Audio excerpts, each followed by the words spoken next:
Welcome to my YouTube channel. आज मैं आपको क्लास 4th के लिए ईवीएस के चैप्टर नंबर 15 को पढ़ाऊंगी और इस वीडियो में सिर्फ क्वेश्चन आंसर ही लिखने बताऊंगी ताकि कॉपी में क्वेश्चन आंसर लिखना आपके लिए बिल्कुल आसान रहे और छोटी सी वीडियो से आप अपने एग्जाम की तैयारी को अच्छा और पूरा कर सकें। तो पढ़ना स्टार्ट करते हैं बच्चों। बुक का जो पेज नंबर 119 है वहाँ पर चैप्टर नंबर 15 है जिसका नाम है बाजार से घर तक। तो बच्चों ये जो चैप्टर है सब्जी फरोश करने वाले एक परिवार की कहानी है कि किस तरीके से उनका डेली रूटीन है, डेली लाइफ स्टाइल है और वो किस तरीके से सब्जी बेचते हैं और अपने सभी कामों को मैनेज करते हैं। तो इस चैप्टर का जो पहला सवाल है पेज 120 पर है। सवाल है कि क्या तुम्हारे घर में से किसी को बहुत जल्दी सुबह उठना पड़ता है? वो किस वक्त उठते हैं? उनको इतनी जल्दी जागने की क्या ज़रूरत है? तो हाँ, मेरे वालिद साहब को सुबह सवेरे जल्दी उठना पड़ता है। वो काम पर उठना पड़ता है काम पर जाने के लिए। तो स्क्रीनशॉट लेकर हैंड टू हैंड लिख देना। अब है पेज नंबर 122। दो तीन सवाल हैं यहाँ पर। पहला है बाबूजी गुज़िश्ता यानी कि पिछले रोज की सब्जियां पहले फरोख्त करते हैं। तुम क्या सोचते हो कि वो ऐसा क्यों करते हैं? जवाब होगा कि गुज़िश्ता रोज की सब्जियां जल्दी खराब हो जाती हैं। वो सब्जियां खराब होने से बचाने के लिए ऐसा करते हैं। अगला सवाल है कि क्या तुमने सूखी हुई या खराब सब्जियां देखी हैं? तो जवाब होगा हाँ, मैंने सब्जी की दुकान पर देखे हैं। नेक्स्ट है तुमने कैसे जाना कि सब्जियां खराब थी? तो आंसर होगा कि ये सब्जियां मुरझा गई थी और उसमें से बदबू आ रही थी। यहाँ पर बच्चों घड़ियों की कुछ तस्वीरें दी गई हैं। 3 तस्वीर हैं। तो पहली तस्वीर के अकॉर्डिंग ये आंसर लिखना है आपको कि रात के 9 बज रहे हैं। तो वैशाली इस वक्त तक सो जाती है। तुम क्या करते हो? तो हम कभी अपना होमवर्क भी करते हैं और टीवी भी देख लेते हैं। इसी तरीके से सुबह के 6 बजे तो वैशाली ठेले पर सब्जियां लगाती है। तुम क्या करते हो? तो मैं स्कूल के लिए इस टाइम उठती हूँ। इसी तरीके से सुबह के 3 बजे तो वैशाली सब्जियां निकालती है और हम तो सो रहे होते हैं सुबह के 3 बजे।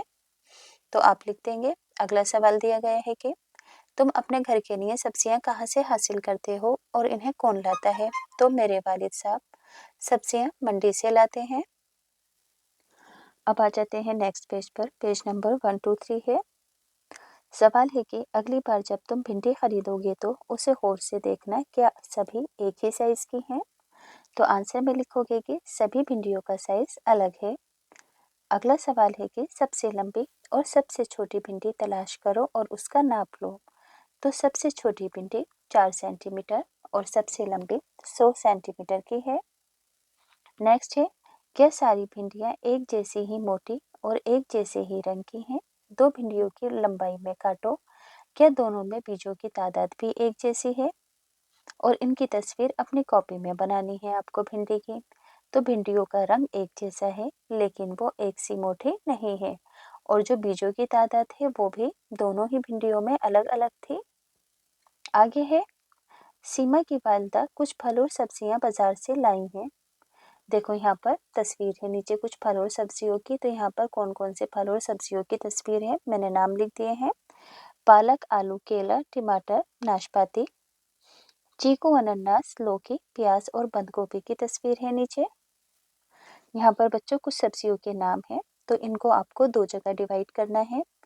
एक बॉक्स के अंदर उन सब्जियों को रखना है जो कि कुछ दिन तक रह जाती हैं, जल्दी खराब नहीं होती हैं। और दूसरे बॉक्स में ऐसी सब्जियों के नाम लिखने हैं जो कि जल्दी खराब हो जाती हैं। जैसे कि पालक, तो पालक क्या है? पत्तेदार सब्जी है तो ये जल्दी खराब हो जाएगी, है ना। और जो कुछ दिन रह सकती हैं वो सभी सब्जियां कौन सी हैं? आलू, प्याज, पत्ता गोभी, चीकू, अदरक, खीरा और लहसुन। और देखो बच्चों जितनी भी नाजुक और रसीली सब्जियां हैं वो जल्दी खराब होती हैं, जैसे कि पालक, टमाटर, नाशपाती, अंगूर, केला, अनानास वगैरह। अब ऊपर जो बच्चों सब्जियों के नाम दिए गए थे उनमें से चिकनी सब्जियां कौन सी हैं और खुरदरी सब्जियां कौन सी हैं, आपको यहाँ पर उनके नाम लिखने हैं।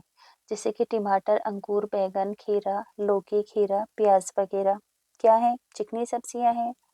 खुरदरी सब्जियां कौन कौन सी हैं? अदरक, पत्ता गोभी, नाशपाती, बंद गोभी, अनानास वगैरह क्या है? ये सभी खुरदरी सब्जियां हैं। अब यहाँ पर बच्चों 3 सब्जियों का नाम दिया गया है, आपको इनका रंग, लंबाई, वज़न और कीमत लिखनी है और साथ में अपनी मर्ज़ी से 2 सब्जियों को ऐड करना है। तो यहाँ पर मैंने टमाटर और प्याज़ को ऐड किया है। देखो सेब का रंग कैसा होता है? लाल, केले का पीला रंग, आलू का भूरा, टमाटर का लाल और प्याज़ का होता है गुलाबी। सेब की लंबाई होती है 5 सेंटीमीटर की, केले की 15 की, आलू भी तकरीबन 5 से यहाँ पे लिख दो 5 से 7 सेंटीमीटर। क्या लिख दोगे? 5 से 7 सेंटीमीटर। टमाटर की लंबाई इसी तरीके से प्याज की लंबाई है। अब इन सब की कीमत देखो, जैसे कि सेब की कीमत सबकी यहाँ पर लिखी हुई है, आप अपने अकॉर्डिंग कीमत को अरेंज करके यहाँ पर लिख देंगे। अब देखो नीचे कुछ क्वेश्चन आंसर हैं, पढ़कर बताती हूँ। अपने इलाके में एक सब्जी फरोश से आपको गुफ्तगू करके इन सभी सवालों का जवाब देना है। सब्जी फरोश किसे कहते हैं बच्चों? सब्जी बेचने वाले को। तो पहला सवाल है कि सब्जी वाले या सब्जी वाली का क्या नाम है? तो उसका नाम है रामू। उसके घर में कितने मेंबर्स यानी कि अफराद हैं और घर में कितने बच्चे हैं?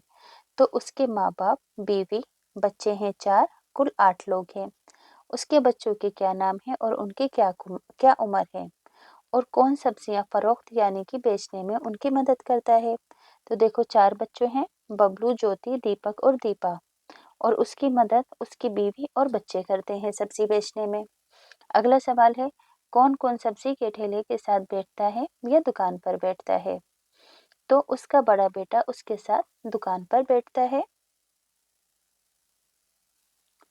आगे है, वो क्या-क्या सब्जियां बेचता है यानी कि फरोख्त करता है? तो आलू, प्याज, टमाटर, भिंडी, गोभी वगैरह। किस वक्त से वो काम की शुरुआत करता है? तो सुबह के 4 बजे से। एक दिन में वो कितने घंटे काम करता है? तो तकरीबन 15 घंटे काम करता है। अब देखो यहाँ पर आपको किन्हीं 3 सब्जियों के नाम चूज़ करने हैं, जैसे कि मैंने यहाँ पर 3 सब्जियाँ चूज़ की, आलू, प्याज और गोभी। आपको इनकी कीमत बतानी है, ये कहाँ से आती हैं और किस वक़्त तक वो सब्ज़ी खरीदता है, सॉरी, एक वक़्त में वो कितनी सब्ज़ी खरीदता है? तो तीनों ही सब्जियाँ 100-100 किलो खरीदता है सब्ज़ी वाला। और आमतौर पर ये सब्जियाँ किस महीने में आती हैं? तो ये तीनों ही सब्जियाँ साल भर आती हैं।